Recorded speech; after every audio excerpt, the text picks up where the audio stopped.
Boom. What is going on, ladies and gentlemen? Happy Sunday to you all, and welcome to another live beer review. Today, we're going to be taking a look at another one from a local brewery of mine. I don't know, for these past couple of days, I've been a lot of local breweries and coming up in the rotation for stuff to review. But I'm pretty excited about that because I always love supporting local, and you guys should love it too.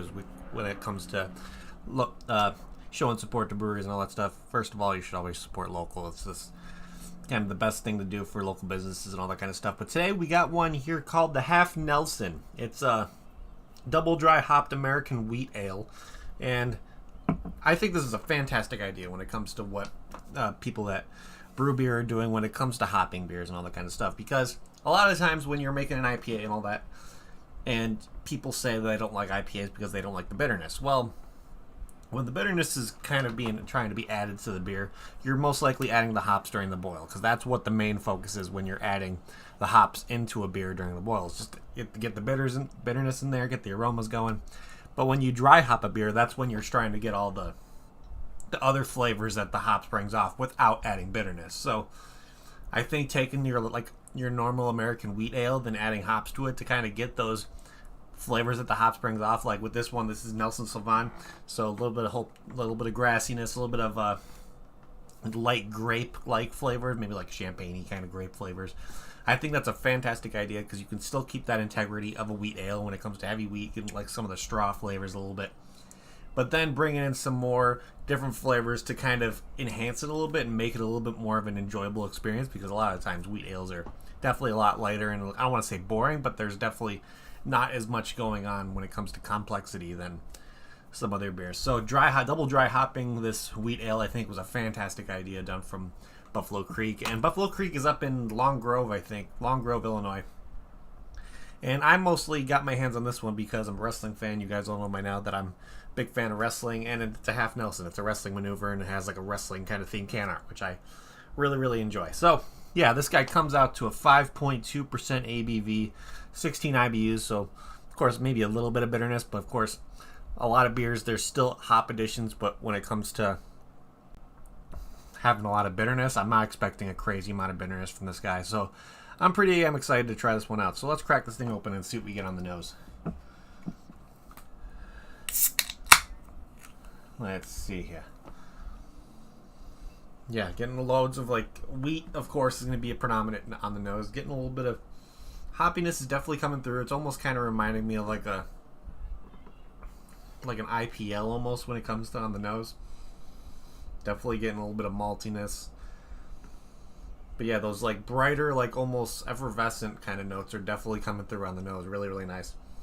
Yeah, it smells delicious. Absolutely delicious. And plus it's a 5.2%. A nice sessionable beer one, because of course, when I'm done with this, I'm going to go outside and mow the lawn, so I would definitely consider this something that would be nice, crisp, and refreshing to mow the lawn with. So, yeah, let's pour this guy and see what this thing's all about. Going to be drinking out of my untapped pint glass this afternoon. Let's pour this thing.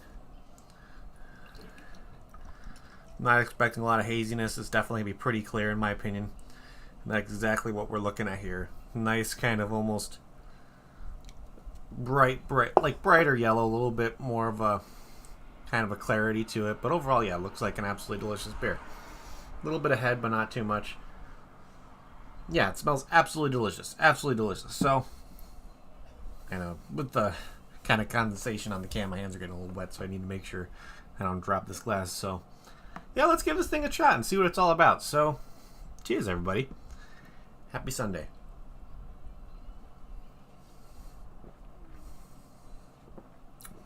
Yeah, that's delicious. It definitely has a wheat ale. Definitely has some characteristic to me. I definitely do get characteristics of like a Kolsch ale kind of situation, where very bright, very effervescent. Definitely a really, really bubbly mouthfeel.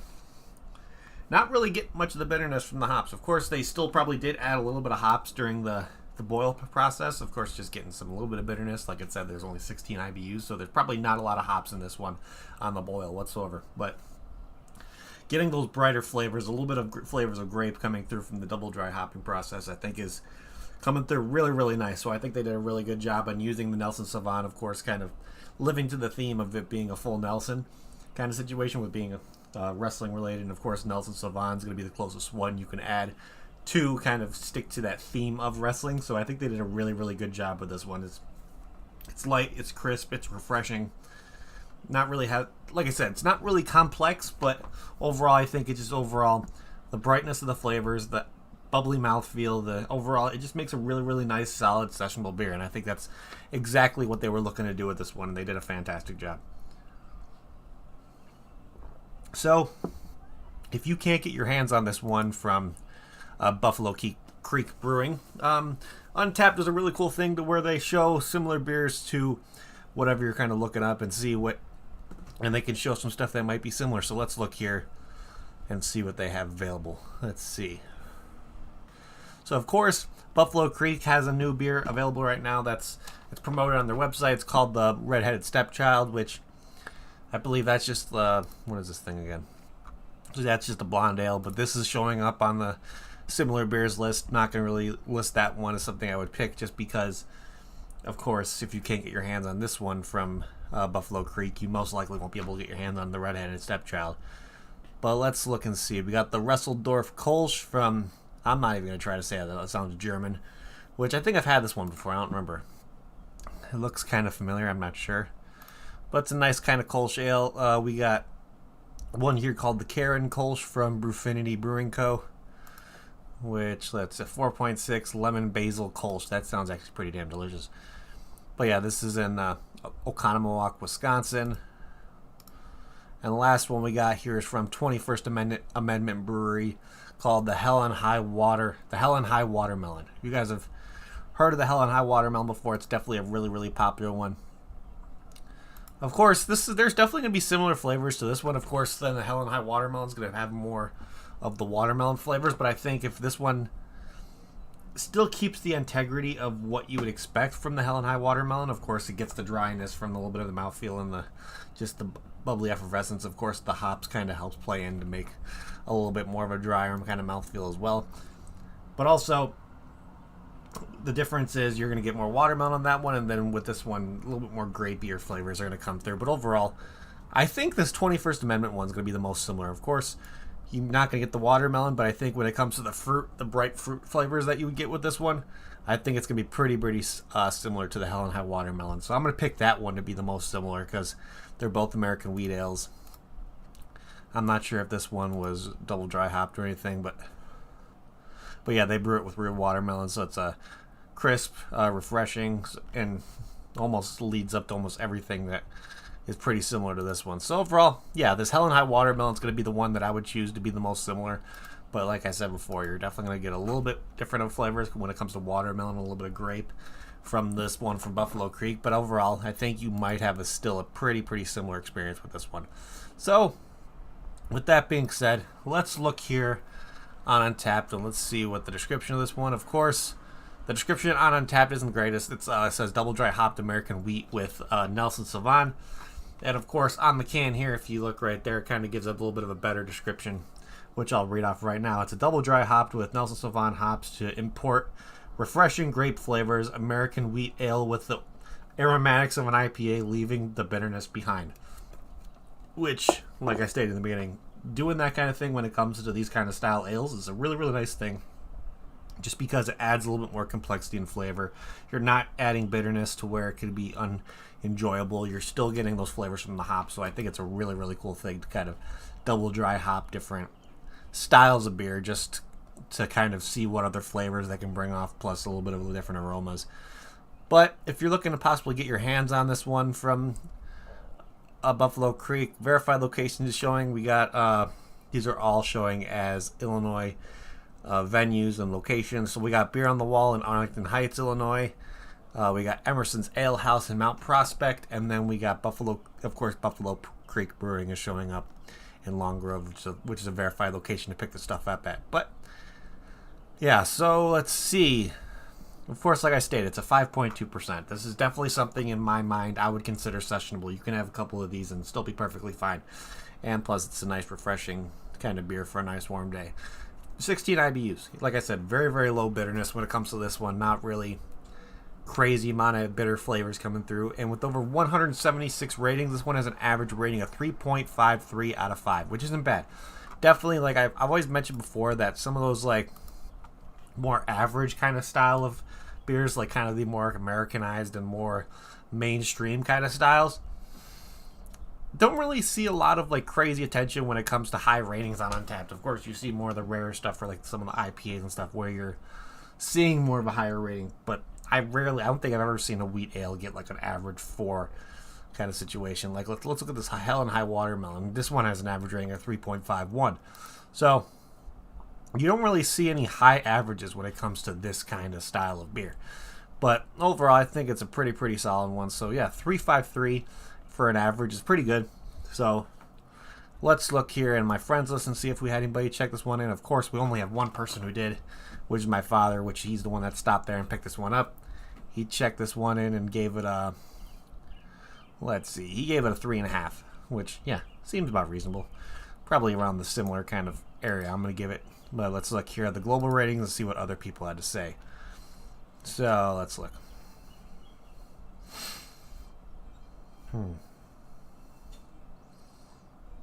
So this guy gave it a 3.5 out of 5. What else we got? We got a 4 out of 5 here. We got a 3.25. We got a 4.75. 3.5. Let's see, 3.5, 3.75, 3.75, 4.25. This person gave it a 4.25, just saying clean, which is this is definitely a really nice, refreshing, clean beer. Let's see, 3.5. This person gave it a 3.75, purchased at Buffalo Creek Brewing. This person gave it a 2, saying he said pretty bad, notably malty, very herbal. Yeah, really not getting anything what the hell this guy's talking about. I'm not really getting herbal flavors.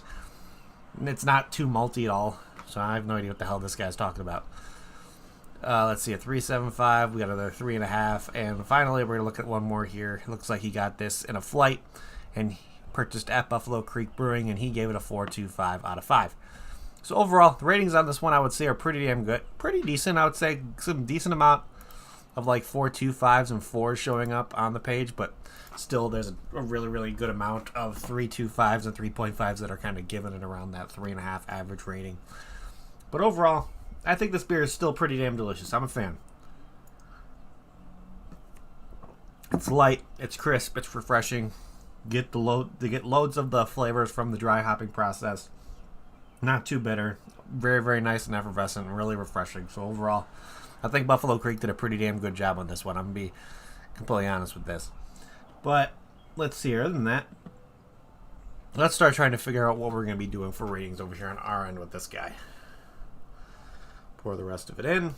And let's look at can art, because that's the first one we rate over here on this channel. And I'm a fan of this can art. It keeps the wrestling thing. Of course, you've seen the masked like lucha wrestler over there. Then you guys have the hops on there. I was hoping maybe the hops would be kind of like a belt around this waist. I think it would have been a little bit more of a better kind of way to merchandise it. But the font's nice. The label is really bright and colorful, which is really nice. Almost has this like comic booky kind of theme to it, just with the font and all that. So it's like actually it almost looks more like a poster to something. The Buffalo Creek logo is always really nice to look at. So it's really, overall, this is a really clean, classy, kind of just overall pretty solid label. I would definitely say this is something that would catch my attention at a liquor store or bottle shop for sure, just because it's wrestling themed. So with that being said, I think my final rating on this, my rating on the can art would probably I'll give it a 4 out of 5. Yeah, I'll give it a nice solid 4.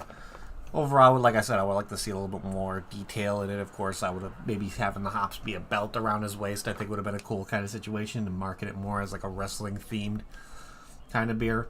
But overall, I think they still did a pretty damn solid job with this one. So let's see. If I got this beer in a flight over at Buffalo Creek Brewing, would I get another one? To be honest, if I was looking to keep it easy and just kind of just have a nice, easy drinking beer to kind of just mellow in, yeah, I think I would definitely get another one of these. It's good enough for me to say that I would probably have more than one. But with that being said, let's see. I think my final rating on this one, I'm going to give it a very solid 7 out of 10. I think that's a nice kind of balance with this one. Like I said, it's not too overly bitter. It's not too overly hoppy. I think there's a nice balance of like the malt flavors, the hay and the straw kind of flavors. Of course, the wheat notes coming through, mixing with the Nelson Sauvin hops that they added during the double dry hopping process. I think is a really nice balance. It's not, like I said, not too bitter, not too hoppy. I think it's just that perfect kind of balance. Overall, it's still a really, really solid beer. So I'm going to give this a solid 7 out of 10. So good job over at Buffalo Creek. The crew over there is doing some really nice stuff. Of course, I'd like to see some... I'd definitely like to try some other beers for them. I would like... This Redheaded Stepchild seems pretty interesting, so I might see if I can get my hands on this one. Who knows? They have a couple other stuff. Their website is really nice as well, so if you want to go over their website and see where you possibly could get their stuff, or just learn a little bit more about this brewery, link to their website's down in the description below for you guys. But other than that, let's see. I think that's pretty much what I have for you guys today. So thank you everybody in chat for hanging out. You guys are amazing. If you haven't yet, please hit that like button. It would help me out a lot. Also, if you're new to the channel and like what you see, make sure to hit that subscribe button as well, as along with that notification bell. It'll let you know whenever I go live doing another review. Plus, you can follow me all on my social media platforms. When it comes to following me on Instagram, you can see what I'm be reviewing that day and all that kind of stuff. Plus, there's a little bit of shenanigans you'll see once in a while of me at the brewery. And of course, you can shoot me a friend request over on Untapped. You guys hear me talk about Untapped all the time. I like to call it Facebook for beer drinkers. It's a really, really fun platform. And finally, if you want to possibly support me a little bit more by helping me get a little extra money in my pocket, and then to do more reviews, and then possibly get some beer to give back to you guys as well, you can join my Patreon. It's available. Link to that's down in the description below. I do monthly craft beer giveaways to every member who joins. So if you're a member of my Patreon, you have the opportunity to win a 4-pack picked out by me of Illinois exclusive craft beer. And who knows, I'm working on some other stuff to possibly get available for the patrons when it comes to coasters, koozies, shirts, glassware, like a craft beer related Patreon Discord. So a bunch of stuff planned in the future. I just got to get all the kinks worked out, but just keep an eye out for those. So if you want to help me support me that way, Patreon is always a great option to do it. But other than that, I think that is what I have for you guys today. So again, thank you everybody in chat for hanging out. You guys are amazing. And thank you everybody who's going to be watching the replay as well. You guys are awesome. Make sure to slam that like button. Let me know down in the comments below what the hell you're drinking. And I'm going to end this like I always do before we get the hell out of here. If you're going to drink responsibly. Don't drink and drive. And I'll see you all next time. Cheers.